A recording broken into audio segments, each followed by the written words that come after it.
మీ రాశి ఇందులో ఉందా? తెలియకపోతే ఈ వీడియో స్కిప్ చేయకుండా చూడండి. జూన్ 2వ తారీఖు గురుగ్రహం రాశి మారే సమయం. దాని గురించి నిన్న మనం కలిసి వచ్చే రాశుల గురించి తెలుసుకున్నాం. ఆ వీడియో కూడా తప్పకుండా చూడండి. మీ రాశి అందులో ఉండొచ్చు.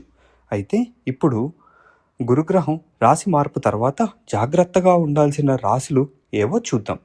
మొదటిగా తులారాశి. డబ్బు, అప్పులు, ఈఎంఐ విషయంలో ప్రెషర్, రిలేషన్షిప్స్లో అపార్థాలు, లీగల్ లేదా డాక్యుమెంటేషన్ పనుల్లో ఆలస్యం. కుంభరాశి. ఇంటి ఖర్చులు పెరిగే అవకాశం, కుటుంబ బాధ్యతల వల్ల మానసిక ఒత్తిడి, కెరీర్లో పేషెన్స్ చాలా అవసరం. సింహరాశి. ఉద్యోగంలో ఈగో క్లాషెస్, ఆరోగ్యంపై జాగ్రత్త, కుటుంబంలో చిన్న గొడవలు పెద్దవిగా మారే అవకాశం. వీటిలో మీ రాశి ఉంటే తప్పకుండా మాకు కమెంట్ చేసి తెలియజేయండి. ఓం నమః శివాయ.